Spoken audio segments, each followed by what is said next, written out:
Next हम देखेंगे paragraphs के ग्रुप को। पैराग्राफ्स ग्रुप में हमारे पास सबसे पहले है बुलेट्स। अगर हम इस सब को पूरे पैराग्राफ को अगर हम सिलेक्ट कर लें और इस पे बुलेट्स अप्लाई कर दें तो हर पैराग्राफ पे अलग से बुलेट एक अप्लाई हो जाएगी।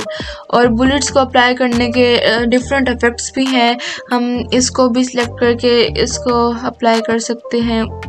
उसके बाद हमारे पास आ जाता है नंबरिंग। नंबरिंग में हमारे पास हम अपने पैराग्राफ को, डॉक्यूमेंट को नंबरिंग दे सकते हैं, जैसा कि रोमन नंबरिंग है, ये मैथमेटिकल है, तो हम अगर इसे देंगे तो ये अप्लाई हो जाएगी। और उसके बाद हमारे पास आता है multi level list. Multi level list में हमारे पास ये फीचर्स आ जाते हैं। उसके बाद हमारे पास आ जाते हैं अलाइनमेंट। अलाइनमेंट में हमारे पास सबसे पहले आता है लेफ़्ट अलाइन। लेफ़्ट अलाइन की शॉर्टकट कमांड है Ctrl+L। इससे जो भी हमारा सीक्वेंस होगा वो लेफ़्ट मार्जिन की तरफ होगा। अगर हम सेंटर में प्रेस करते हैं तो हमारा सारा सीक्वेंस जो है वो सेंटर में आएगा। और उसके बाद हमारे पास आता है राइट अलाइनमेंट। जैसा कि अगर हम इस पर क्लिक करें तो हमारी जो सारा डॉक्यूमेंट का सीक्वेंस है वो राइट मार्जिन की तरफ चला जाएगा। और उसकी शॉर्टकट कमांड है Ctrl+R।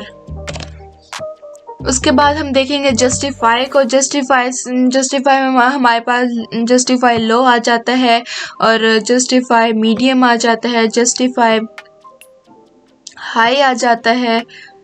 और उसके बाद हमारे पास आती है शेडिंग। शेडिंग में हम किसी भी लाइन को अगर हम फॉर एग्जांपल यहाँ से हम इसको अलग कर लेते हैं और इसको अगर हम शेडिंग देना चाहें तो ये शेडिंग में आ जाएगा। हाइलाइट्स में ये था कि सिर्फ एक वर्ड्स जितनी जो होती थी स्पेस, उसमें सिर्फ हाईलाइट होता था, लेकिन शेडिंग में एक पूरी लाइन के जितना इफेक्ट आता है। और उसके बाद आता है हमारे पास बॉर्डर्स में फॉर एग्जांपल अगर हम अप्लाई करें तो हमारे पास बॉटम बॉर्डर आ जाएगा जो हमने सेलेक्ट किया हुआ था, टॉप बॉर्डर आ जाएगा, लेफ्ट बॉर्डर आ जाएगा, फिर राइट बॉर्डर आ जाएगा। उसके बाद ऑल बॉर्डर्स भी आ जाएंगे जिसमें हमारे वर्ड्स के चारों तरफ लाइंस लग जाएंगी। और उसके बाद हमारे पास आउटसाइड बॉर्डर्स भी आते हैं जो सिर्फ आउटसाइड में होंगे, इनसाइड भी आते हैं, और हॉरिजॉन्टल और वर्टिकल बॉर्डर्स भी आते हैं। और इसमें फीचर ये भी है कि हम यहाँ पे खुद भी बॉर्डर अप्लाई कर सकते हैं। फॉर एग्जांपल जैसे हमने यहाँ से ये बॉर्डर अप्लाई कर दिया और ये एक न्यू बॉर्डर बन गया।